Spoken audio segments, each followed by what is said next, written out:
Hello, my name is Desirae, and I am one of the pastors here on staff at Sea Road.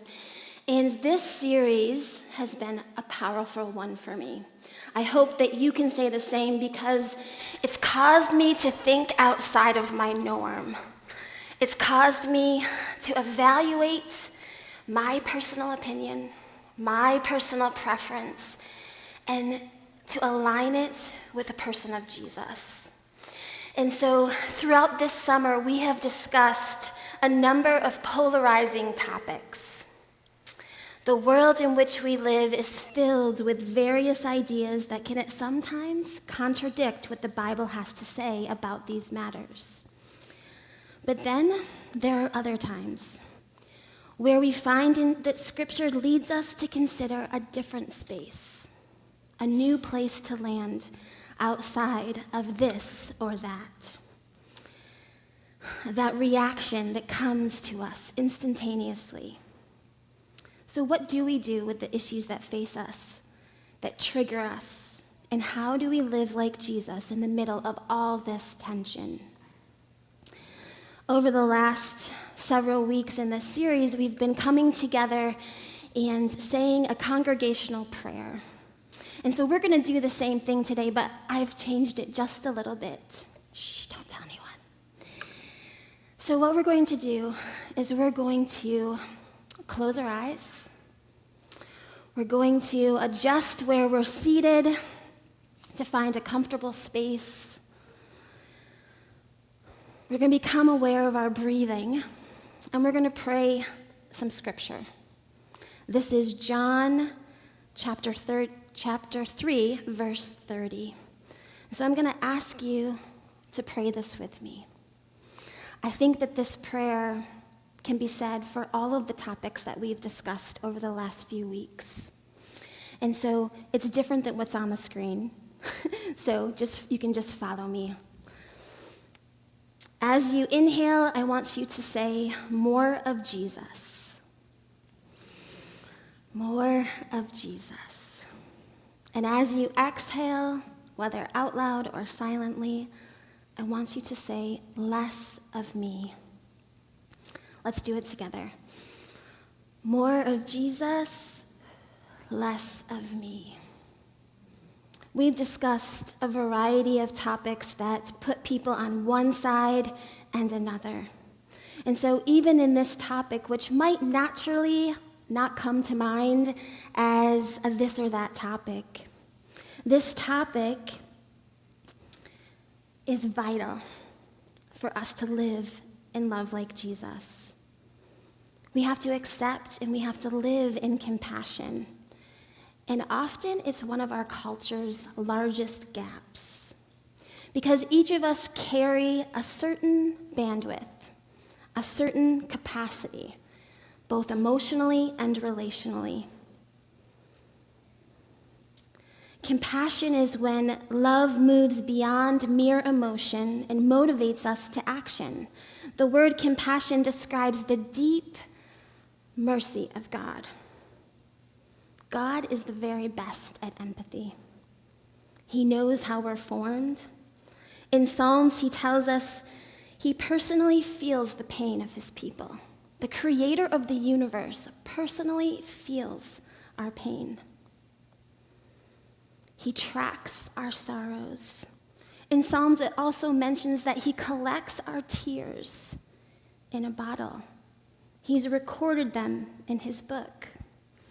How comforting to know that the God of the universe, the creator of all things, invites us to cast our tears, our cares upon him. Compassion, sympathy, and empathy all have to do with passion, which in other terms is feelings. For another person, to feel for another person because of his or her suffering. True empathy is the feeling of actually participating in the suffering of someone else. So what is compassion fatigue? The term compassion fatigue was first used as a descriptive word for hospice workers. those who spent their professional lives exposed to fear and pain. It's also known as the second-hand shock, a secondary stress, a reaction. It describes a type of stress that results from wanting or helping, from wanting to help or helping those who are traumatized or have experienced some sort of emotional distress. And this causes a drain of instinctual concern for others. You've likely heard this term thrown around a little bit here and there as we've come out of several years of a global type trauma. During the pandemic, we heard about compassion fatigue. You may have even have experienced yourself at some level.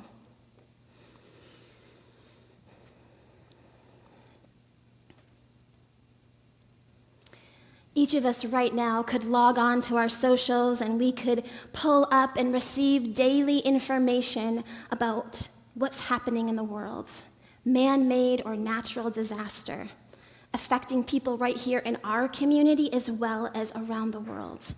And over time, you develop this feeling of numbness, being drained of empathy, and it just motivates us to stop caring.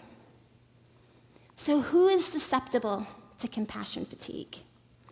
We most often think of professionals like healthcare workers, mental health workers, those that provide consistent care in any capacity. But if you were to think in your own life, maybe you're caring for an aging parent, maybe you're caring for someone who's ill, maybe you are in a home with someone that struggles with addiction. Maybe you're just a parent and you're constantly in caring mode. Compassion fatigue can affect all of us. The truth is, we're all susceptible, but it's not how God designed us to live. I've spent a lot of time this summer uncovering what it is to have compassion fatigue, trying to dig in and understand what it is, of course, being on guard for this thing called cyberchondria, similar to hypochondriacism. That thing that when you read and you research and you look and you're like, oh my goodness, I have this.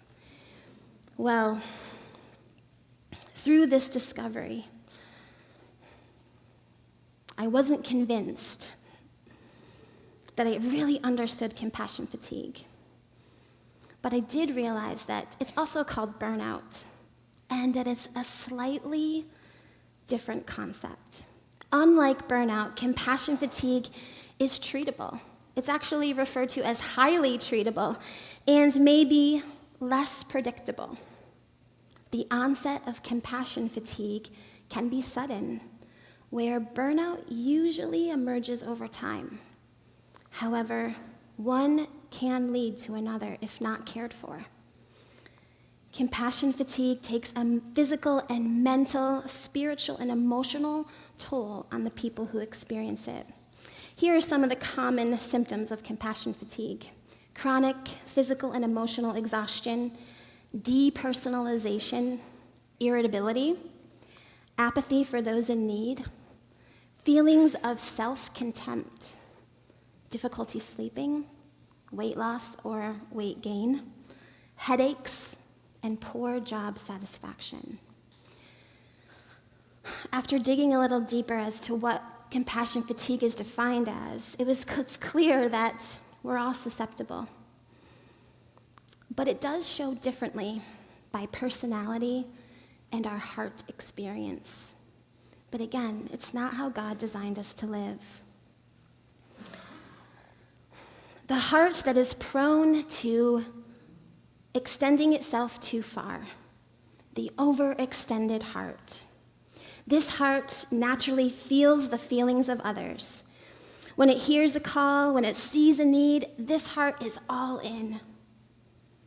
There is something beautiful about this heart because it is a God-given gift. But the sly part about this heart is that it wants to do everything, and it struggles to say no. and it gets to a point where it needs to serve over its need to rest. With a natural default to feel first, this heart feels the feelings of those around them deeply, desiring to help everyone in every good cause. This heart doesn't want to disappoint, so it overextends, sacrificing what is good and healthy for itself, becoming detrimentally generous. When a heart is overextended, it stops experiencing Jesus' words. In Acts, it says it's more blessed to give than to receive. And so the problem is us, our heart. The overextended heart can no longer be a cheerful giver. It gives out of compulsion, duty, and emptiness. The overextended heart stops looking at Jesus, believing that Jesus is enough, instead relies on itself to do more and more, to help a little more, based on its own need. The overextended heart becomes tired and weighed down, irritable, only giving with strings attached. This heart is often misguided to believe that saying no is somehow selfish or unkind, finding this heart's identity in serving, fixing, and being needed, deceived that their role is to find a cure, to fix what's broken. This heart loses focus and it gets stuck. It's in all the feels, because that's the difficulty. It's not the feeling, it's that this heart gets stuck, forgetting that Jesus is the only one that truly fixes and changes things. In Matthew chapter 11, verses 28 and 29, this is found in the New Testament, the very first book. If you would like to open up to that, you're welcome to do so. I'm going to read it to you, and you can read along on the screen. Then Jesus said, "Come to me, all who are weary and carry heavy burdens, and I will give you rest. Take my yoke upon you. Let me teach you, because I am humble and gentle at heart, and you will find rest for your souls. For my yoke is easy to bear, and the burden I give you is light." Jesus says, "Come to me." He's inviting us. He's saying, he's giving us a promise. Come to me. If you're tired, if you're heavy-hearted, I will give you rest. He's saying you deserve rest. He says, "Take my yoke upon you and let me teach you." This is indicating that he gives us a will, and this is indicating surrender. Surrender, to let him teach us what it is to rest, to be humble and gentle. His promise is to find rest. He's saying, watch me, show me. Watch me show you how to rest.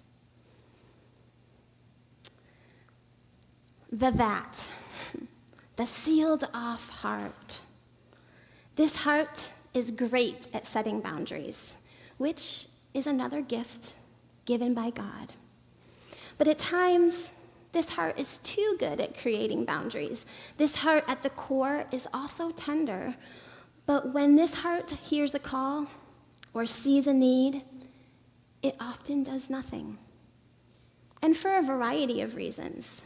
Needing time to just think and understand what the ask is, and time runs out. Experiencing too many asks, and it becomes overwhelming.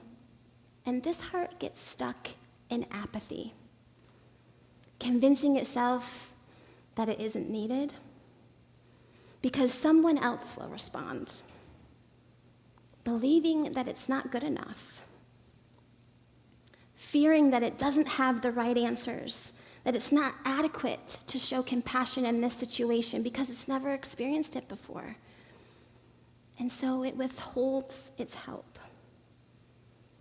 This heart seals itself, maybe because of a negative experience, serving or caring for someone. Maybe they served and it didn't go well. They were unappreciated. Maybe they served or they cared for someone and they felt taken advantage of. This heart can sometimes think that its time is better used elsewhere, because in the past, its gifts, its abilities have been overlooked or undervalued. This heart often struggles to know where it fits because it lacks confidence, and it asks itself if it's really qualified. This heart watches from the sidelines because it's easier and it's a whole lot safer. This heart seals off parts of itself out of fear, pride, and protection. And this heart grows callous. It grows tough to the world around it.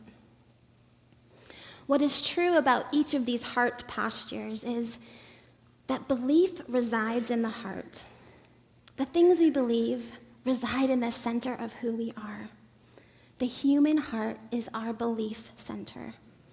When we seal off or we harden or we have stubborn parts of our heart, we walk around with eyes and ears and hearts unable to hear and understand the voice of God. And this significantly affects our belief. It affects how we interact with those around us. We do this both intentionally and unintentionally. In the New Testament, the Gospel Mark, the disciples experienced this. They had the opportunity to watch Jesus perform miracles right before their eyes. They were eyewitnesses. And yet they could not fit in their minds the power that Jesus offered. They walked with him daily. And yet, even the disciples, Jesus' closest friends, they suffered from heart issues. They sealed off their hearts. You and I, regardless of the spectrum that we find ourselves, we seal off our hearts because of hurt, because of being misunderstood. Bitterness and resentment, they can take residence in our belief center, our heart. And so we're known by our behavior, by complaining and criticizing. Maybe we have a little edge to us, or we're just overall negative. We're unable to move to empathy and compassion. And for some of our hearts, these emotions are only felt internally, in the dialogue of your mind. And we've created a narrative, a story that hasn't actually happened. We make assumptions, we come to conclusions, and outwardly, the result of that conversation that only happened in here is we become numb and indifferent and prideful, because pride can show itself boldly and also quietly. Because pride is trusting itself more than God. So we get to a place where we refuse to forgive, and the idea of compassion grows further distant. Sometimes we straight up refuse to serve, and even more, we refuse to be served. We protect our hearts. We seal off our ability to feel compassion. Or we give out of the empty places and not so secretly expecting something in return. You see, Jesus, he served individuals and crowds, and miracles took place, and lives were never the same. We discussed last week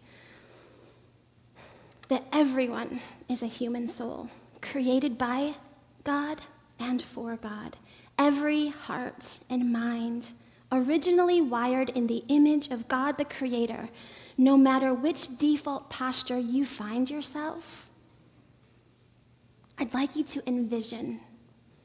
Take a moment and envision missing something God had for you because your heart was hardened. Take a moment to think about what he could have planned for you, but your heart remains stubborn based on past experience. Or maybe imagine being too busy serving and helping those around you that you missed out on those opportunities where Jesus just wanted to be with you. He just wanted you close, but you were too busy. He wanted to fill you and to free you from the pain that you carry, from the burdens that you hold for yourself or for someone else. In the Old Testament, in the book of Ezekiel, God speaks about the heart. And I will give you a new heart, and I will put a new spirit in you, and I will take out your stony, stubborn heart and give you a tender, responsive heart. In this heart spectrum, I tend to land on the overextended heart. While exploring compassion fatigue, not through hypochondria, but true contemplation, I've identified some stony and stubborn places of my own heart. And Jesus and I were on the journey of figuring some of those out, asking questions and waiting for those answers. You see, I've needed to prioritize some space, spend some intentional time just being in creation, just being in nature, reconnecting to Jesus, taking time to evaluate where I'm susceptible to compassion fatigue and where I need to build a stronger boundary and where I need to flex my boundary. And so we hear about the overextended heart and the sealed off heart. Well, Jesus is the place in between. In John 1, verse 14, so the Word became human and made his home among us. He was full of unfailing love and faithfulness, and we have seen his glory, the glory of the Father's one and only Son. As a person who feels deeply, now I mean good emotions, good feelings, and the negative ones. My son plays soccer, and I'm on the sidelines, and I am feeling every moment of that game, and you can see it. My husband will tell you that I am probably the most vocal on the sideline. I'm feeling it in my body language. My feet are moving as if I'm playing the game myself. I'm a pretty good sideline soccer player. I feel the feelings of my friends, of my family members who've experienced great loss in this season. Even strangers that I encounter, I feel their hopelessness. And I don't always have the words to express. But I find hope in this verse because Jesus was sent to us as an expression of care. He cares about how you're feeling, all of the feelings, the good, the bad, and the in-between. He wants to know you personally. He delights to find and care for whatever longings, conscious or unconscious, are inside of you. So as I was processing this, I came to this conclusion. To become like Jesus, we need to befriend his emotions. It's important to appreciate that Jesus is a feeler. I know some of you are not going to agree with me, but he is.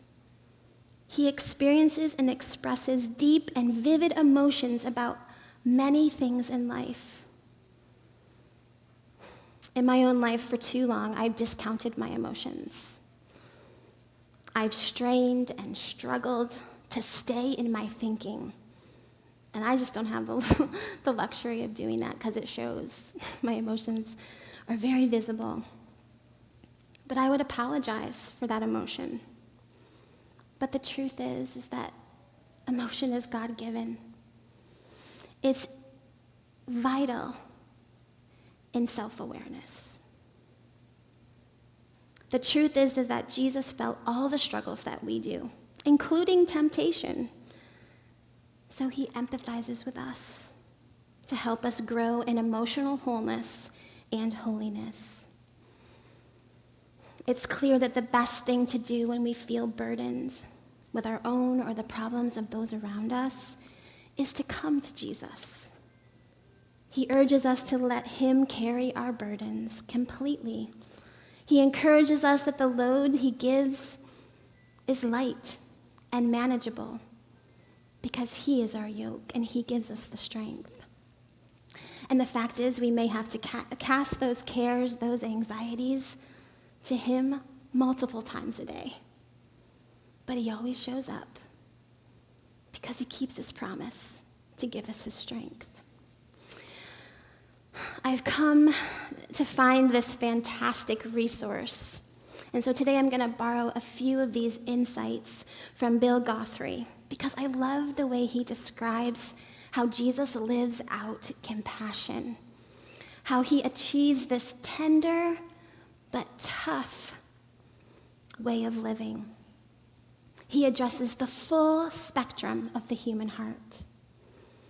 Bill authors this book called Your Best Life in Jesus, and Jesus' Easy Yoke. So he explains Jesus accepted his personal limits. He met his personal needs. He ate healthy foods. He got the sleep he needed. He even took naps. Now, come on, you gotta agree with that one. He took time to relax, and he actually did a whole lot of walking. He received support from friends, and he sought out the company of friends. He enjoyed solitude. He withdrew from the crowds to go away on retreat, sometimes alone, sometimes with others. And if you recall, throughout the New Testament, this begins at a very early age. At the age of 12, he took space, and he went to the temple to connect with his Father. Not just then, but he would hop on a boat to escape the demands of the crowd. He would steal away in nature, in the mountains or in the garden, just to connect with his Father. He also enjoyed the moment, these people, this place, and this time. He was unhurried in his pace. The only time that he's in a hurry is when he came to the cross. And he abandons outcomes to God. Jesus was tempted and maybe even could have become paralyzed with fear about the cross, but Satan and his demons, along with many people who hated him, they wanted to kill him. Would he make it to the cross to die for us? To be lifted up publicly so it would draw people to God? He let go. He chose not to force things, but to trust the Father's will. To the Father, he abandoned the outcome of his suffering and the trials to come. And he always did. Jesus also said no to inappropriate behavior. People made demands of him. These scriptures are listed for you to know that the New Testament is full of opportunities for us to see how Jesus lived in the middle space, how he showed compassion, how he was tender, and also how he was tough. So he said no to inappropriate behavior, demands, abuse, this attitude of entitlement, baiting questions, cynicism, manipulation. He said no to Peter and his disciples who had an inappropriate agenda for Jesus. to be the political king or the military warrior instead of the sacrificial lamb. He said no to pride. He didn't heal those that were too proud to trust him. Jesus spoke the truth in love with those who were stuck. Exploitation. He used a whip to clear out the temple of the vendors and the money changers who were taking advantage of the poor and turning God's house into a marketplace. He addressed addiction. He told the rich young leader that he couldn't help him until he gave away the money that was controlling him. He helped the misguided get unstuck. He rebuked the disciples who tried to keep the little children away, and he told them that they needed to emulate the faith of a child. Jesus also had expectations for those in need. He asked questions. What do you want? The two blind men called for his help, and he said, what do you want me to do for you? They needed to ask for what they needed, and they needed to trust him.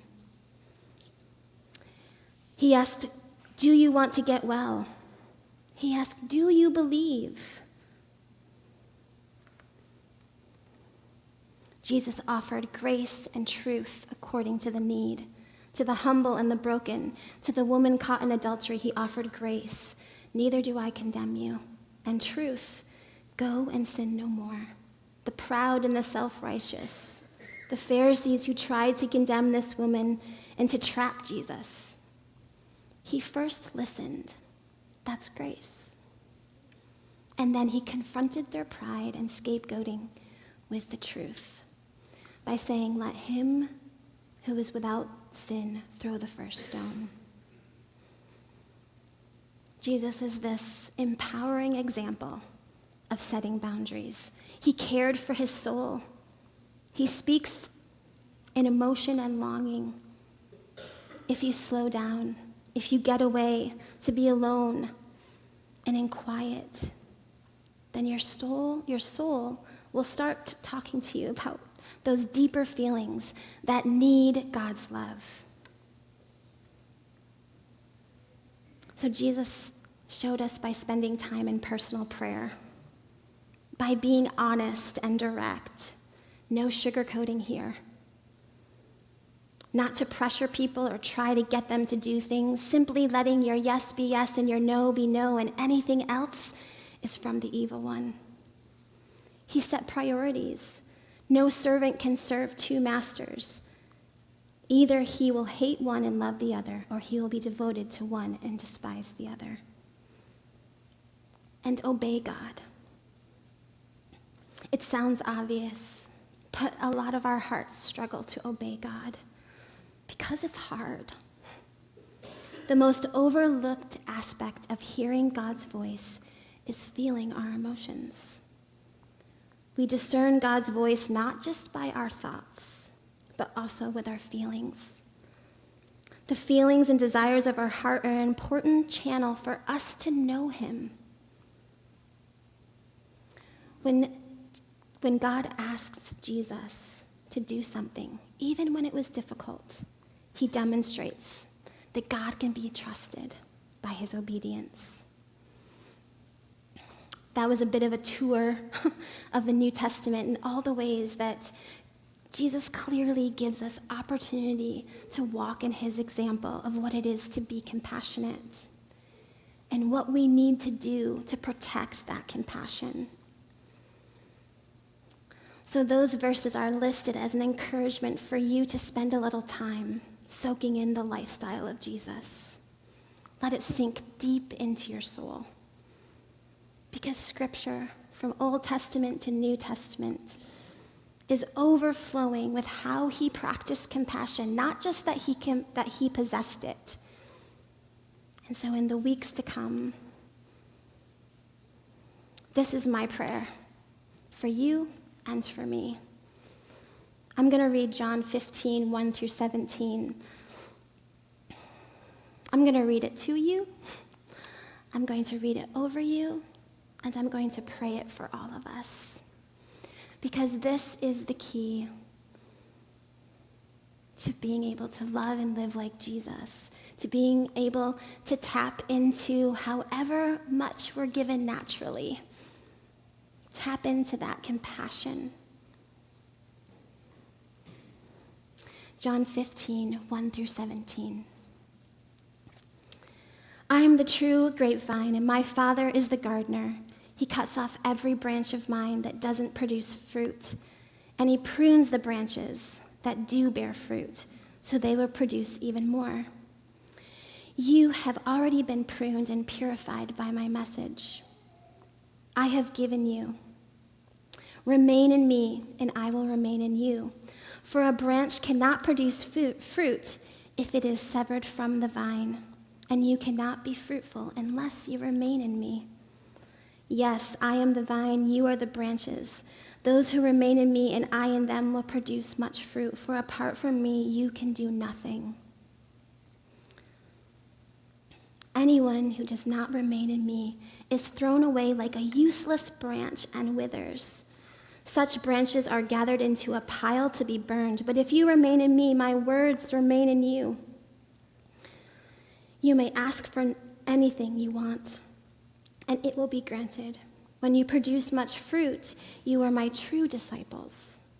This brings great joy to my Father. I have loved you even as the Father has loved me. Remain in my love. When you obey my commandments, you remain in my love, just as I obey my Father's commandments and remain in his love. I have told you these things so that you will be filled with my joy.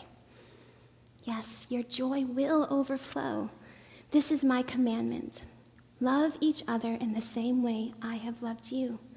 There is no greater love than to lay down one's life for one's friends. You are my friends if you do what I command. I no longer call you slaves because a master doesn't confide in his slaves.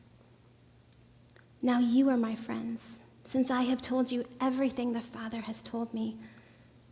You didn't choose me, I chose you. I appointed you to go and produce lasting fruit so that the Father will give you whatever you ask for using my name. This is my command. Love each other. This is Jesus' command to us, is to love one another. You might be asking, okay, so how do I overcome the fatigue I'm feeling now? How do I increase my capacity for compassion? Where do I go from here?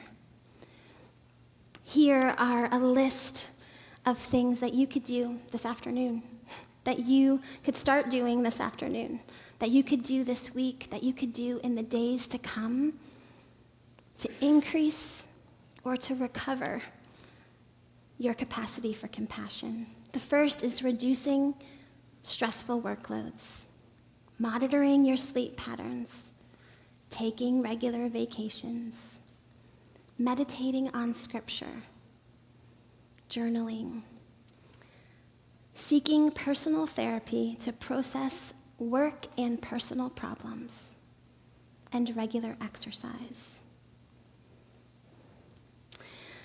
The second to last one, seeking personal therapy to process work and personal problems.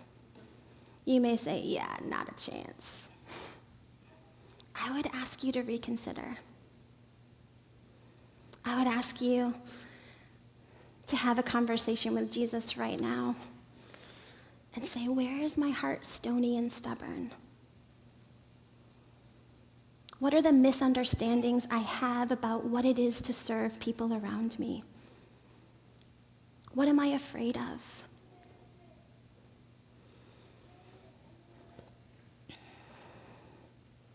If you find your heart is too far on this side or that side, be brave. Ask Jesus to make you brave to reach out for support. We've listed a number of local and online options for you to process where your heart lies today. So when you feel and verbalize your emotions, the world of relationships open up to you. It helps to pray scripture. It helps for an outside voice to communicate their perception, to identify the lies that you've believed. A trusted counselor, a spiritual director, even a soul friend. A soul friend is someone who loves Jesus and is committed to following him. A soul friend can give you empathy when you just need someone to listen. But a soul friend doesn't let you stay stuck. A soul friend helps you walk forward in what is true about who God is and who you are. This will make a difference. This will increase your ability to love and live like Jesus.